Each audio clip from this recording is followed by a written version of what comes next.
Muy buenas tardes a todas y a todos ustedes. A nombre de la doctora Patricia Galeana, directora general del Instituto Nacional de Estudios Históricos de las Revoluciones de México, les damos la más cordial bienvenida a esta sesión del curso Historia Constitucional, la Organización Política de México, rumbo al centenario de la Constitución Política de los Estados Unidos Mexicanos. Desde luego también enviamos un saludo a la gente que sigue el curso de esta conferencia a través del sistema Periscope.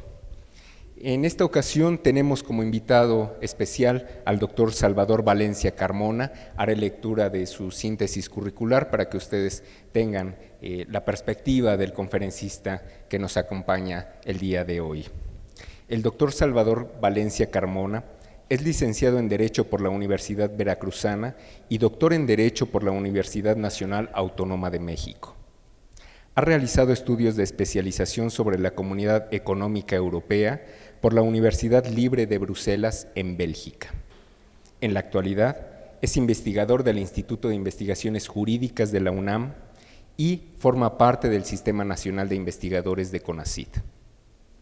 Ha sido profesor en las facultades de Derecho de la Universidad Veracruzana y de la UNAM, así como de otras instituciones de educación superior del país y del extranjero.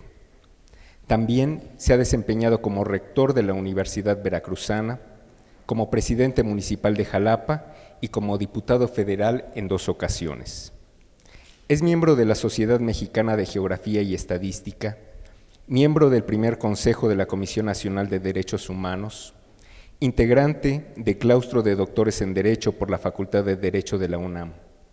También forma parte de los siguientes organismos: Instituto Iberoamericano de Derecho Constitucional, Asociación Peruana de Derecho Constitucional, Consejo Editorial del Anuario Iberoamericano de Justicia Constitucional, que publica el Centro de Estudios Constitucionales de Madrid, España, del Consejo Editorial de la revista Cuestiones Constitucionales por parte del Instituto de Investigaciones Jurídicas de la UNAM, e integrante de la Asociación Nacional de Doctores en Derecho, AC. Entre las publicaciones del doctor Valencia Carmona se encuentran los siguientes: Manual de Derecho Constitucional y General y Comparado, editado por la Universidad Veracruzana, con 3 ediciones, 1976, 87 y 1991. El Poder Ejecutivo Latinoamericano, publicado por la UNAM en 1979. Derecho Constitucional Mexicano a fin de siglo, editado por Porrúa en 1995. Y es coordinador de la obra Juárez, Juarista, publicado por Jurídicas de la UNAM en 2007. Les pido un aplauso para nuestro invitado. Muchas gracias por su atención. Muchas gracias. Bueno, me da mucho gusto estar de nuevo con ustedes. Ya había tenido la ocasión de platicar sobre algunos otros temas, y el tema que nos convoca el día de hoy pues viene muy apropiado para los trabajos preparatorios que se están haciendo con motivo del centenario de la Constitución. Y yo principiaría por decir que quizá la nuestra es de las constituciones más antiguas que hay. Y eso no es necesariamente malo, eso es bueno. Aunque haya tenido muchas reformas, el hecho de que se haya mantenido ya casi por un siglo implica que ha servido de algo y de mucho para los mexicanos. Diría yo que fuera de la Constitución americana, que obviamente tiene otra técnica y otra forma de trabajar los asuntos constitucionales, pues después de esa quizá la nuestra le siga. Aquella es de 1787, y como el famoso whisky, el del anuncio sigue tan campante. Entonces, el día de hoy voy a dar yo algunos datos interesantes sobre este debate de cómo se hizo la Constitución, cuáles fueron los principales debates de la Constitución, cómo se recibió la Constitución en aquella época y después cómo está la Constitución hoy, con el ánimo de que después ustedes participen y pregunten, porque creo que en el diálogo pues se comunica a veces más que en la sola plática. Diríamos que en primer lugar hay un asunto allí que fue en su momento debatido, ahora ya no lo es tanto, pero procedía de la forma en que fue redactadas el proemio, las primeras líneas de la Constitución. Hay muchas constituciones que tienen un preámbulo, una especie de presentación de las ideas de esa Constitución. La Constitución nuestra no tuvo preámbulo. En algunos países, por ejemplo, en España o en Francia, los preámbulos de las constituciones tienen un sentido jurídico y constitucional. Aquí el preámbulo fue muy sencillo, pues fueron unas líneas que decían no exactamente así, pero en síntesis eso era lo que decía. Venustiano Carranza dice, en su carácter de primer jefe y encargado del Ejecutivo, acuérdense que Carranza nunca fue un hombre que no respetara las formas. Carranza fue porfiriano, pero pese a ser porfiriano, fue un hombre muy inteligente y que supo entender a su época. Hay por ahí un libro que a mí me gusta mucho, de los muchos que hay sobre Carranza, y que los aplico y lo apunten por si a alguno les interesa comprarlo.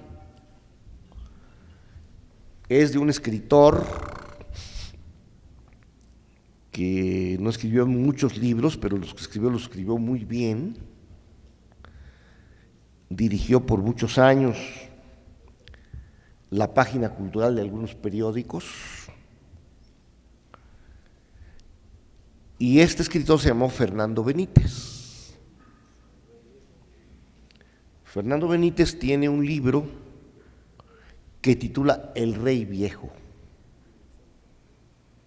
Para mí, una de las mejores biografías que hay de Carranza, porque es muy atractiva, es muy novelada y define los rasgos de Carranza. Entonces, Carranza lo que hace es no nombrarse presidente, porque todavía no había elecciones, sino dice, soy el primer jefe del ejército constitucionalista y encargado del Poder Ejecutivo. Y así empieza con esos nombres, con esos cargos, y dice, me ha enviado el Congreso Constituyente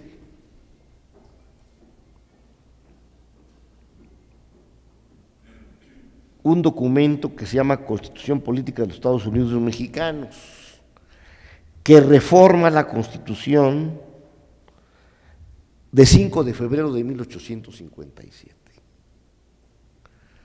O sea que el documento que presenta Carranza para los constituyentes es un documento que es un proyecto de reformas, no es una nueva Constitución. Y sin embargo, al calor de los debates, por una serie de principios que se incorporaron, al final el resultado es que es una Constitución no solo diferente a la de 57, sino innovadora. Porque en ese tiempo se acostumbraba que las constituciones tuvieran nada más dos partes. La técnica constitucional indicaba que hubiera dos partes en una constitución. La parte propiamente dogmática, ¿dónde están los derechos del hombre? Que aquí por muchos años llamamos garantías individuales. Ahora ya no se llama así. Ahora, si ustedes ven, ya se habla de derechos humanos. Porque las garantías es aquello que protege a los derechos humanos. Un ejemplo, si yo sufro, tengo un bien, una propiedad, y es invadida, pues puedo lograr que la persona que me la invadió le puedo enderezar un juicio por despojo. O si él se ostenta como propietario, puedo ejercer yo en materia civil una acción reivindicatoria. Ese derecho de propiedad es el derecho humano de propiedad. Las garantías son aquellos procedimientos judiciales o incluso constitucionales que permiten garantizar ese derecho. Entonces, los constituyentes de 17 no tenían por qué saber esos tecnicismos. Incluso si ustedes comparan la Constitución de 57 con la de 17, quizá ustedes vean la Constitución de 57 más técnica y mejor escrita, porque la generación que hizo la Constitución de 57, pues eran hombres muy ilustrados, resultado de aquella generación juarista, que ha sido una generación excepcional y que en un trabajo que hizo sobre eso otro gran historiador que se llamó Daniel Cosío Villegas,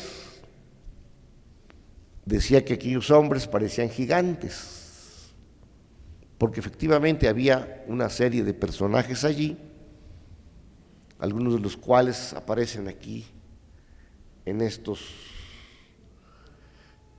murales que han puesto, y qué bueno que así haya sido, como Ignacio Ramírez, como Vallarta, como Castillo Velasco, que está por allá, Ponciano Arriaga y muchos más. El Constituyente de 17, en cambio, tiene un carácter más popular, porque no olvidar que finalmente la Constitución de 57 venía de la Revolución de Ayutla, que logran quitar ya a Santana, lo mandan a paseo, como se dice, y entra una generación diversa más ilustrada. Pero la Constitución de 17 venía de un movimiento revolucionario mucho más amplio. Entonces, si ustedes leen los constituyentes de 17, pues hay de todo. Ingenieros, topógrafos, médicos, sastres, artistas, abogados también, obviamente. Entonces quiere decir que este constituyente de 17, aunque sea menos técnico, digamos que era más representativo desde el punto de vista popular. Y eso va a reflejarse en esta Constitución. Finalmente presenta ahí sus documentos, su proyecto de reformas Carranza. Se inaugura el Congreso, dirige un mensaje a los constituyentes Carranza y hace una crítica de la Constitución anterior. Explica los abusos de don Porfirio, los problemas que tuvo el régimen presidencial, la serie de tropelías que se cometían en la justicia, y establece una serie de proposiciones para que se discutan. Y entrega ese proyecto de reformas al presidente del Congreso, que se llamaba Luis Manuel Rojas. Luis Manuel Rojas, el diputado, contesta el discurso de Carranza Y aquí vienen ya las sesiones del Constituyente, que se inaugura el 1 de noviembre de 1916. El teatro donde se iba a hacer los debates, que está muy cerca del centro de Querétaro, ustedes lo han de haber visitado alguna vez, se llama ahora Teatro de la República, pero antes se llamaba el Teatro de Iturbide, como también la casa de Iturbide que está acá en la calle de Madero. Entonces ahora se llama Teatro de la República. Y entonces ahí en el Congreso se inaugura pues el 1 de diciembre, se presentan los constituyentes, los diputados en primer lugar, pues tienen que presentar sus credenciales, porque puede suceder que alguien se ostente como diputado y haya sido objetado o no sea la persona que dice ser.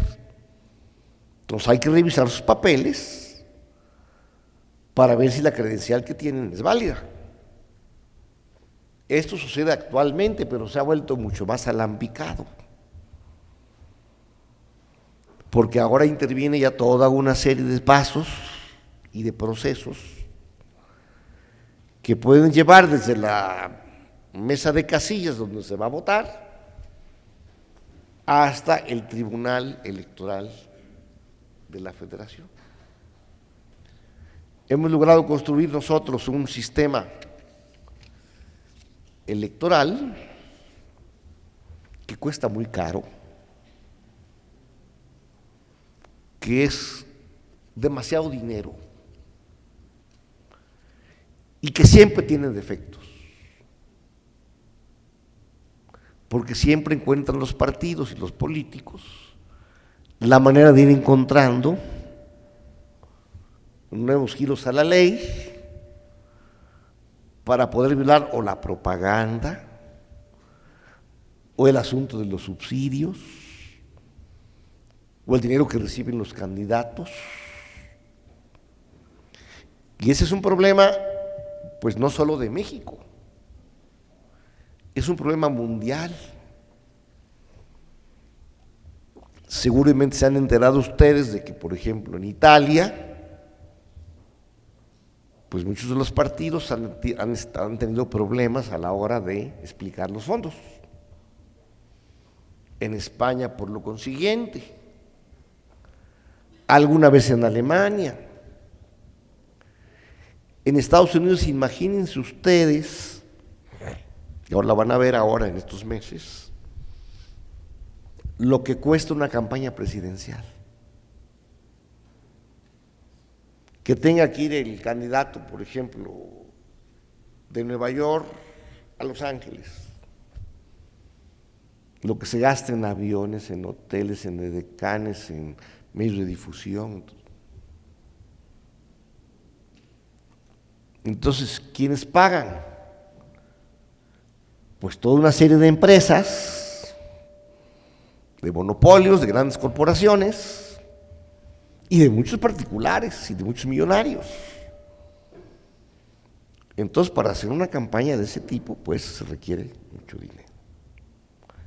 Bien, pues entonces se ponen a revisar las credenciales, se acreditan ya a los diputados,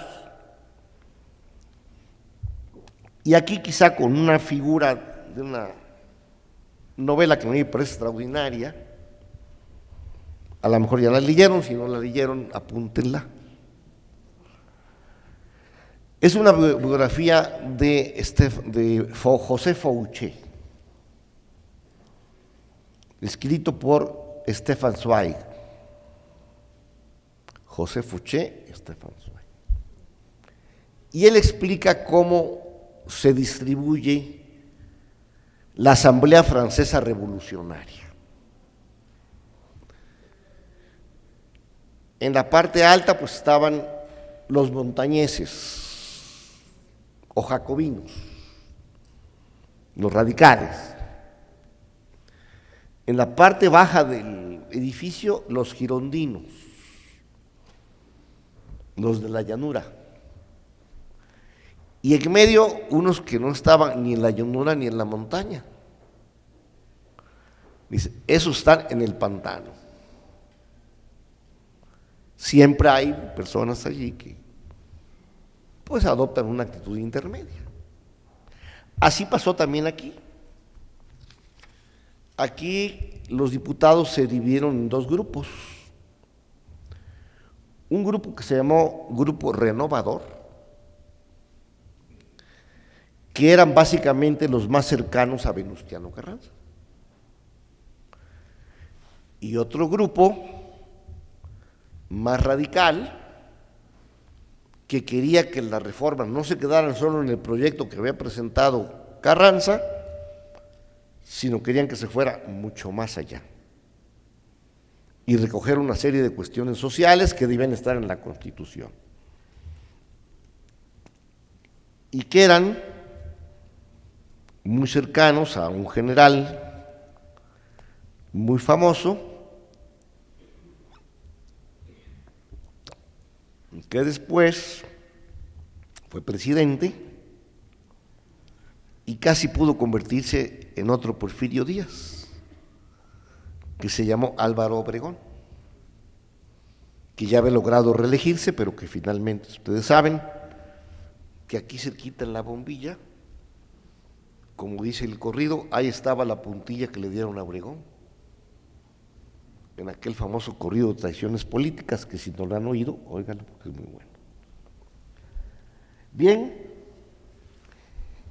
entre los partidarios, por ejemplo, de la corriente radical, estaban Francisco J. Múgica. Francisco Múgica fue un hombre de izquierda, cercano a Cárdenas años después.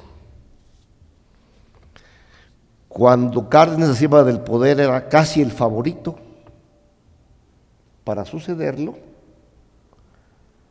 pero también había otros de la derecha que ya también tenían simpatías. El general Andreu Bazán, que tenía a gran parte del ejército, y entonces optó por una solución salomónica. Y así llegó un hombre que no tenía además gran carrera, pero que era muy ponderado, que fue Manuel Ávila Camacho. O sea que no fue Múgica, sino Ávila Camacho. A pesar de la amistad y el afecto que le tenía el presidente Cárdenas a Múgica. Pues bien, Múgica en el 17 fue de los jefes de ese grupo radical. Estuvo también don Heriberto Jara, ilustre veracruzano, nos da mucho gusto decirlo, porque también tenemos a Santana, pero este es de los buenos.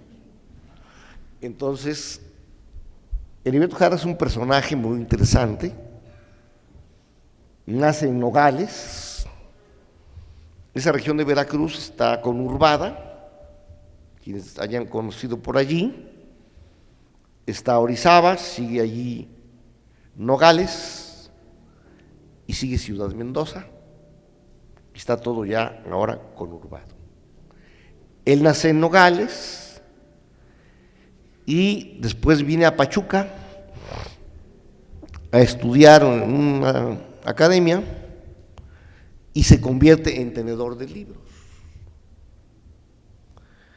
El tenedor de libros de ese tiempo pues se convirtió después en lo que hoy son los contadores privados y los contadores públicos. Pero entonces eran tenedores de libros. Y regresa otra vez a su región y se emplea ni más ni menos que en la fábrica de Río Blanco. Y participa en la huelga de Río Blanco. Entonces era un hombre que venía ya de extracción revolucionaria y estuvo en contra de la dictadura de Díaz. Explicable pues que tuviera esa actitud. Hilario Medina, Enrique Colunga, Luis G. Monzón, Enrique Recio, Aguirre Berlanga, Esteban Baja Calderón, Juan de Dios Bojorges, Rafael Martínez de Escobar, entre otros de aquellos radicales. Sería muy largo empezar a hablar del currículum de cada uno de ellos, pero eran hombres brillantes, hombres de palabra. Hay un libro que acaban de sacar que les recomiendo y le hago propaganda aquí a la Biblioteca Constitucional, que de manera excelente está haciendo doña Patricia Galeana, y que es una biografía de este señor Martínez de Escobar. Vale la pena que lo compren. Si me van a dar, parece que un porcentaje si lo promuevo bien. Pero ahí explican muy bien lo que pasa aquí adelante en Huitzilac, cuando es sacrificado el general Serrano y otros militares y algunos civiles. Está también el Grupo Renovador, que era el cercano a Carranza, José Natividad Macías, que era un hombre muy talentoso, un buen jurista, y que incluso aportó mucho para el derecho laboral, porque se lo mandaron a Europa a estudiar las leyes de trabajo. Luis Manuel Rojas, al que ya aludimos, Félix Pallavicini. Félix Pallavicini es muy importante porque escribió la crónica de las sesiones de este Constituyente de 17, su testimonio. Alfonso Cravioto también funda Pallavicini el Universal. Fíjese qué importante, todavía vive el Universal y está fuerte. Ya después cae en manos de don Miguel Lansduret, que fue de los primeros en comentar la Constitución de 1917. En fin, también este grupo, Lizardi también, que vamos a mencionarlo, que era de este grupo, y había algunos que, sin pertenecer a estos grupos, pertenecían o jugaban un papel como de intermediarios, como los que están en medio. Y hay aquí un ingeniero poblano que jugó un papel muy importante para el artículo 123 y para el artículo 27, que se llamó Pastor Roa, se escribe Roaix. Pastor Roa es de los hombres que logra conciliar en los momentos difíciles del debate, logra conciliar a estos grupos para sacar adelante los artículos sociales. ¿Cuáles son los debates principales que se dan en este, vamos a decir, constituyente tan heterogéneo? El primer debate importante se va sobre el artículo 3, por razones obvias. El clero ya había participado en contra de los movimientos progresistas del siglo XIX, tampoco había estado con la revolución, y entonces los radicales de ahí de 17 eran profundamente contrarios a la Iglesia, anticlericales. Entonces el artículo que propone Carranza es un artículo muy débil para ellos. Decía así: habrá plena libertad de enseñanza,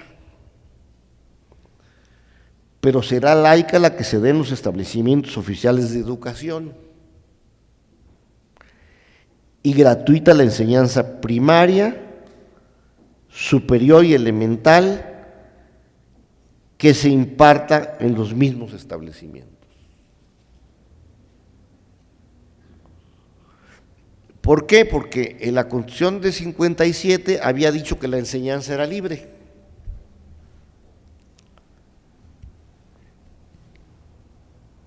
Y en cambio los radicales decían, no, la enseñanza no debe ser libre, toda la enseñanza debe ser laica. porque si no separamos al país en dos tipos de mexicanos. Aquellos que creen en el laicismo y aquellos que son contrarios a él.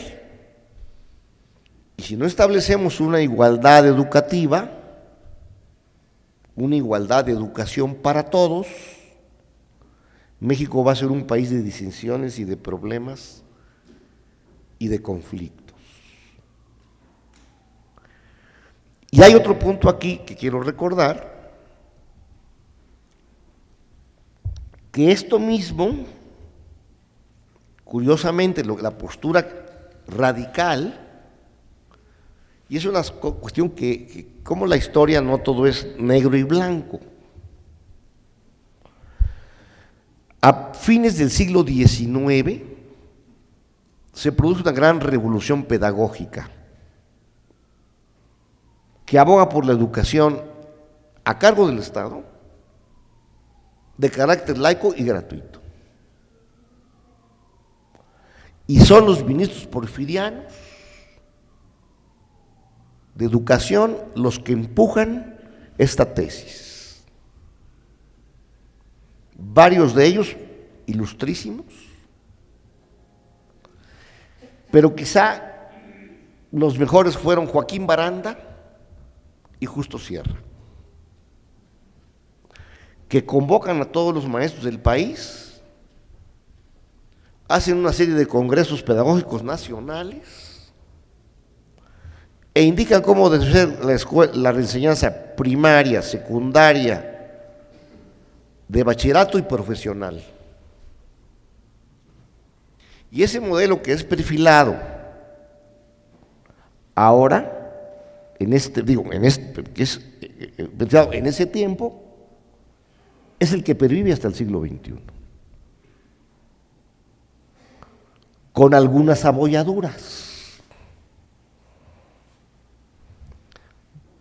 porque ese artículo nunca le gustó a los sectores conservadores.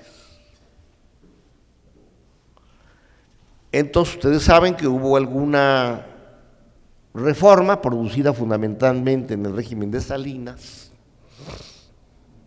donde se reforma el artículo 130 y el tercero. Si ustedes leen bien el tercero, ahora ya se retrocedió en el aspecto del laicismo. Se cae del proyecto original de Carranza. O sea, el laicismo en las oficiales, en las privadas, ¿no? Lo cual es un grave retroceso político y educativo. En fin, cuando se discute el tema, los renovadores, que eran los tradicionales, porque digamos que a esta redacción tan débil de Carranza en materia educativa, los radicales proponen otra redacción distinta, que también no alcanza consenso. Y finalmente, el artículo tercero, originalmente, queda así: la enseñanza es libre, pero será laica la que se esté en los establecimientos oficiales de educación. Lo mismo que la enseñanza primaria, elemental y superior que se imparta en los establecimientos particulares. O sea que el laicismo debe estar tanto en las escuelas oficiales como en las particulares. Y ahora retrocedimos porque las particulares pueden hacer lo que quieran. Ninguna corporación religiosa ni ministro de ningún culto podrán establecer o dirigir escuelas de instrucción primaria. Ahora no solo tienen primaria, tienen grandes universidades. Y en esas universidades han egresado muchos de los que dirigen el país actualmente. O sea, no hay ya muchos de la UNAM. Ahora hay más de las privadas, ¿no?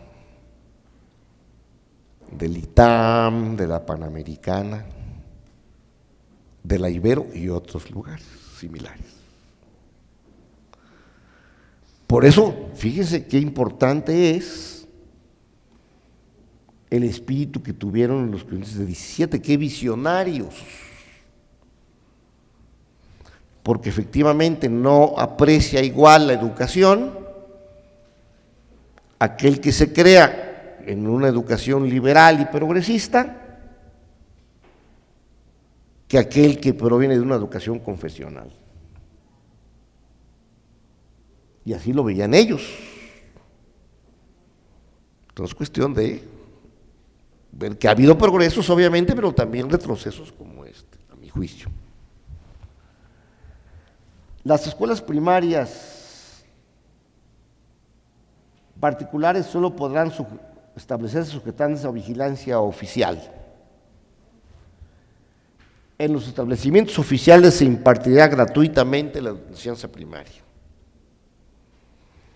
Ahora, como ustedes saben, aquí sí se ha avanzado porque el artículo 3 tiene ya una serie de adiciones, varias fracciones, entre ellas la obligatoriedad no solo de la primaria, sino de la preprimaria, de la secundaria, del bachillerato, y se insinúa lo de educación superior, sin que sea obligatorio para el Estado la educación superior.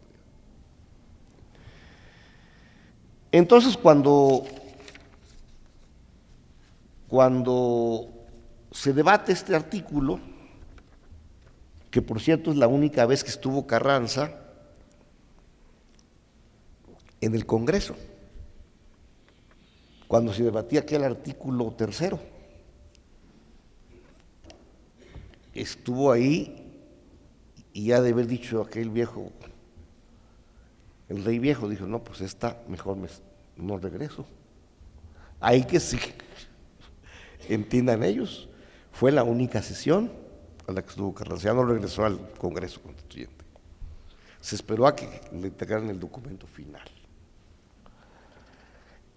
Ahora, hay una parte que no me resisto yo a decirles, porque por ejemplo algunos diputados decían que el artículo que proponían los radicales era arbitrario, impolítico, imprudente, así lo dijo Carabiotto. Decía Rojas que era agresivo, y respondió Mújica: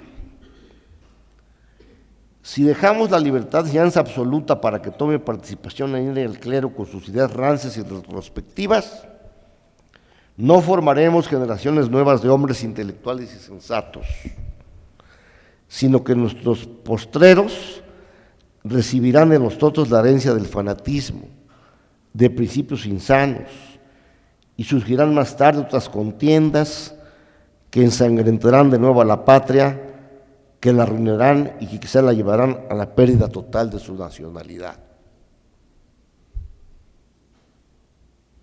Sobre todo esta última parte se me hace importantísima, el que los mexicanos conserven su nacionalidad, su sentido de identidad y sentido propio. Tan difícil en un mundo globalizado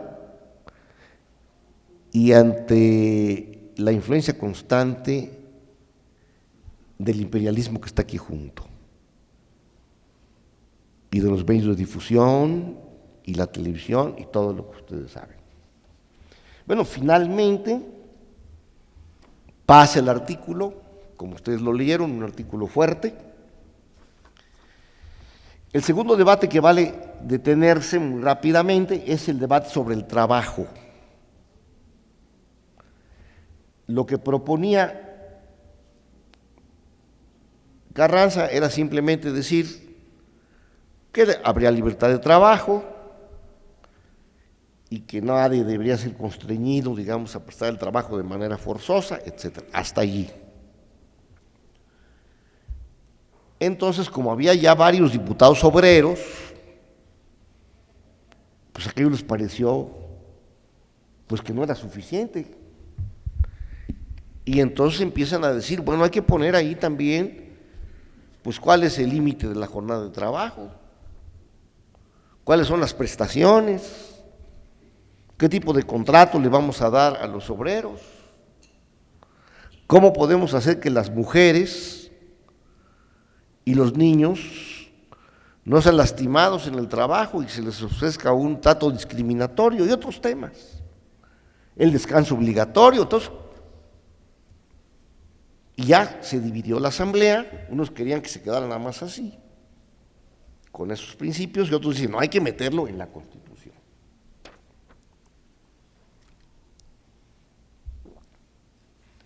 Y en ese sentido los tradicionales, por ejemplo el diputado Martí y el diputado Lizardi era muy agudo,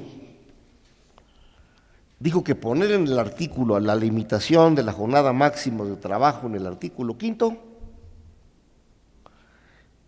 era algo así como poner un par de pistolas a un santo Cristo, que era impropio, que eso debe dejarse a las leyes secundarias. Hay una serie de razonamientos que hace Jara, donde le contesta que es necesario para proteger al trabajador, establecer una serie de normas. Intervienen los diputados también Froilán Manjarrés, Cravioto y Héctor Victoria. Este era diputado obrero Victoria, se levanta fuerte y habla de que es necesario que se traigan esas normas, porque si no los proletarios verán los artículos como si fueran estrellas fugaces, nunca las van a alcanzar. Y hay un diputado von Bersen, muy aplaudido,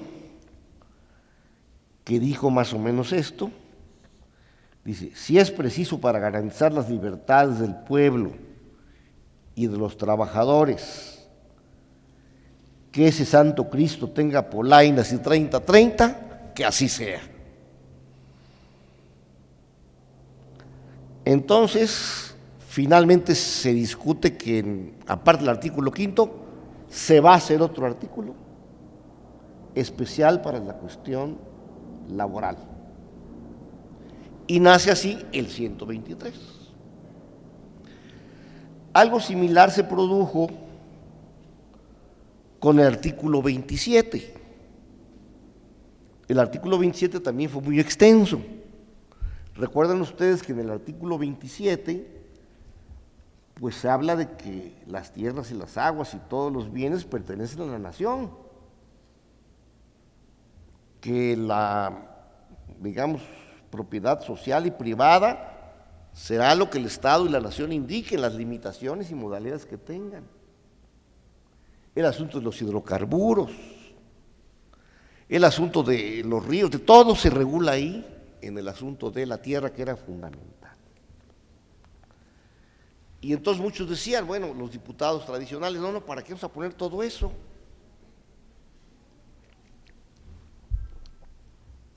Y se abre el debate, pero finalmente se impuso el criterio de que había que también regular la cuestión social y agraria. Y hay una parte que me parece a mí que es un gran razonamiento, que pertenece a Heriberto Jara, que cuando dicen, oigan, ¿para qué le vamos a poner todo esto a la Constitución? Y dije, la Constitución, dice él, debe recibir todo lo que sea necesario para la sociedad. Y estas son sus palabras. ¿Quién ha hecho la pauta de las constituciones? ¿Quién ha señalado los centímetros que debe tener una constitución? ¿Quién ha dicho cuántos renglones, cuántos capítulos y cuántas letras son las que deben formar una constitución? Es ridículo sencillamente. Eso ha quedado reservado al criterio de los pueblos. La formación de las constituciones no ha sido otra cosa sino el resultado de la experiencia, el resultado de los deseos el resultado de los anhelos de un pueblo, condensados en eso que se ha dado en llamar Constitución. O sea, que no nos vengan a decir aquí los juristas y los técnicos, debemos llevar aquí lo que le interese a las clases populares y aquello que tienda a protegerlas. Bueno, y logra salir aquel artículo. Finalmente, ¿cuáles son, vamos a decir, las decisiones fundamentales que se toman allí?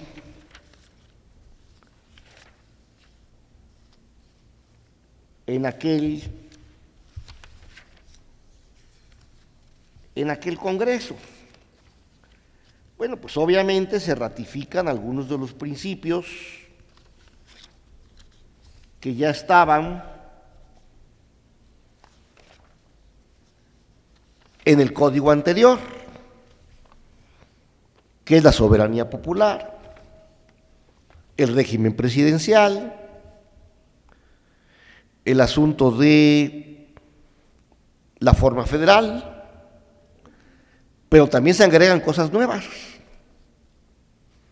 Se mete ya la educación en el artículo 3, se hace un explícito sobre la libertad del trabajo del 5º, que queda bastante bien.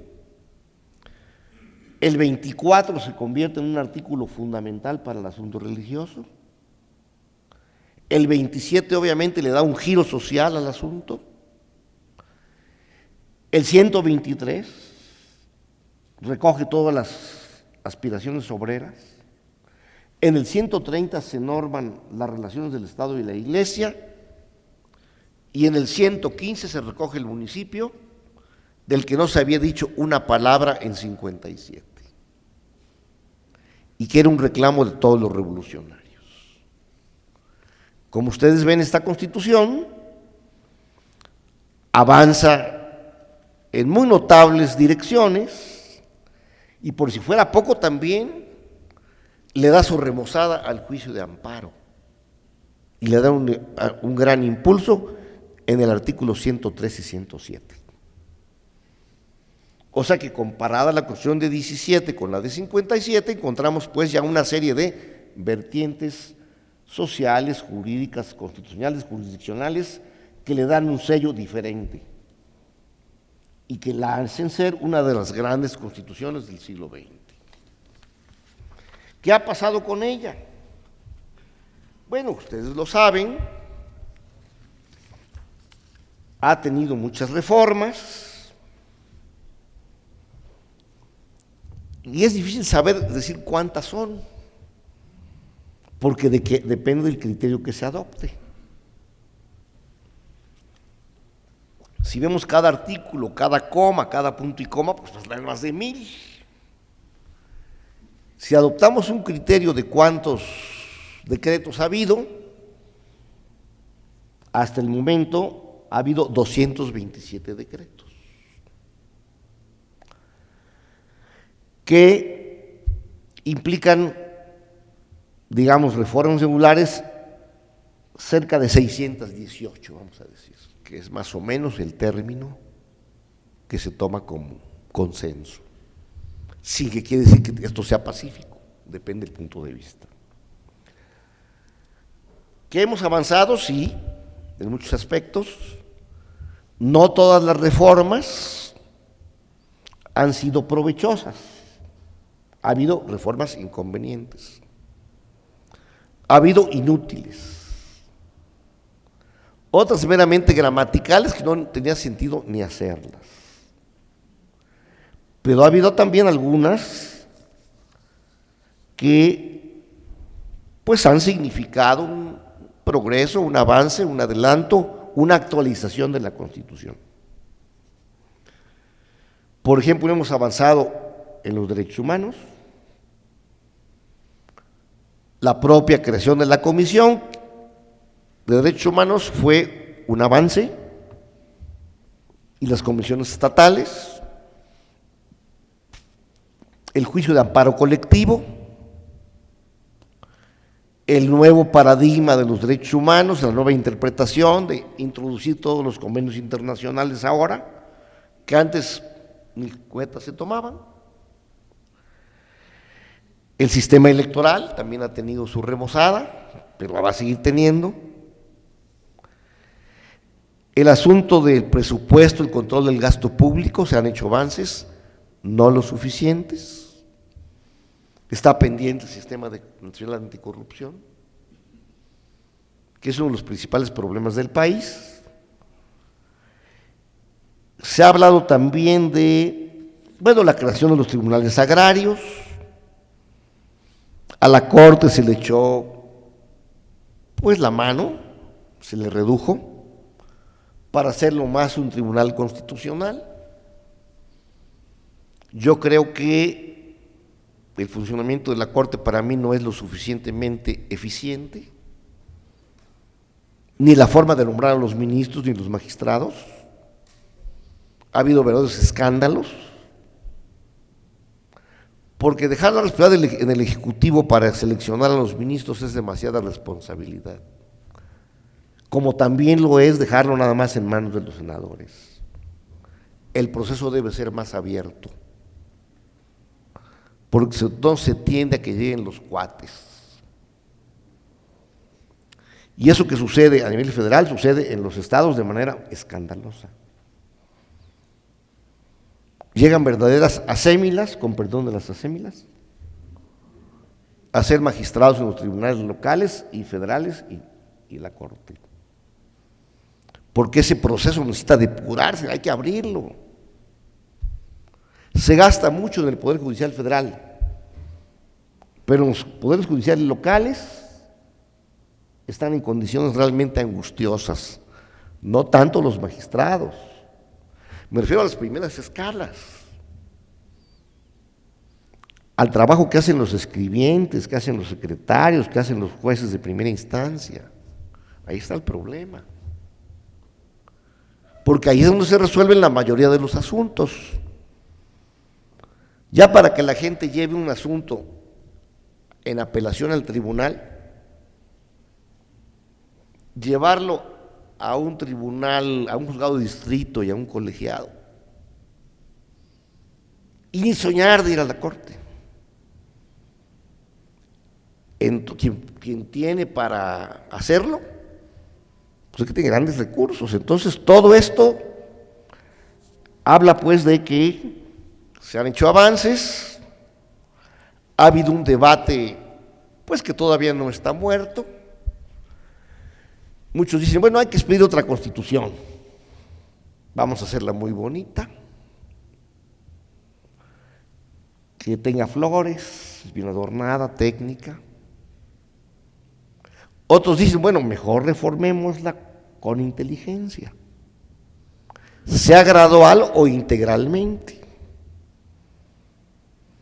Yo no soy partidario de que se pida una nueva constitución, porque es mentira que a través de las leyes y de las normas constitucionales se transforme la realidad de un país,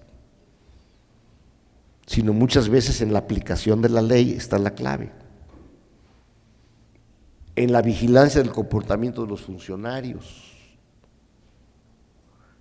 en la participación electoral del pueblo, no solo con el voto, sino con la serie de mecanismos que hay para que pueda intervenir. Entonces yo es así como lo veo. Creo además que hacer una nueva constitución en este momento trae a debate cosas que ya han sido discutidas y pueden sacar cadáveres que están ahora pues allá en el closet, pero que pueden salir de él y entrar a debatir temas que ya hemos superado como mexicanos. Como quiera, el criterio está abierto. Yo soy partidario de una reforma, ya sea paulatina o integral. Hay una proposición reciente del Instituto de Investigaciones Jurídicas que me parece interesante, hay que leerla, que dirige Diego Valadez y algunos otros juristas, para no, vamos a decir, simplemente ordenar la Constitución. Porque si ustedes leen algunos artículos, se han vuelto unos verdaderos laberintos. Por ejemplo, el sexto, el séptimo, el 41, el propio 73. Entonces necesitamos ahí darles una revisadita, una arreglada. Muchos han hecho así. Muchas instituciones europeas han acudido a esta revisión integral para ponerle orden, para darle una exposición coherente, y nadie se espanta de eso. Yo me acuerdo de la Constitución suiza que estuvo en vigor muchísimos años, pero era muy simpática porque en algunos artículos decía, bueno, en tal región, en tal cantón, debe producirse este tipo de vino o este tipo de trigo en tales cantidades y en tales condiciones. Y en la Constitución. Entonces tuvieron que arreglar toda una serie de aspectos para darle a esa Constitución un sentido moderno, eficiente y que se pueda leer. Y entra ahí un aspecto muy interesante, que es el aspecto de educación para la Constitución. Y creo que en eso todos los juristas, todas las personas interesadas en el derecho y los propios ciudadanos tenemos un gran problema de vacío. Porque me acuerdo yo que alguna vez le preguntaron a un diputado, ¿y como cuántos artículos tiene la Constitución? ¿Nos puede usted decir? Y en realidad dice, bueno, creo que son un poquito más de 300, dijo. Cuando todos sabemos que son 136. Entonces, en esa educación de la Constitución, de la ley, de la norma, creo que hay una gran responsabilidad para todos, sean alumnos de la Facultad de Derecho, maestros, juristas, abogados, profesionistas, obreros o lo que sea. Y que en ese sentido hay que darle una redacción a la Constitución que sea asequible y que se pueda comprender por todos. Hasta ahí voy a dejar en espera de sus preguntas. Y muchas gracias por su atención.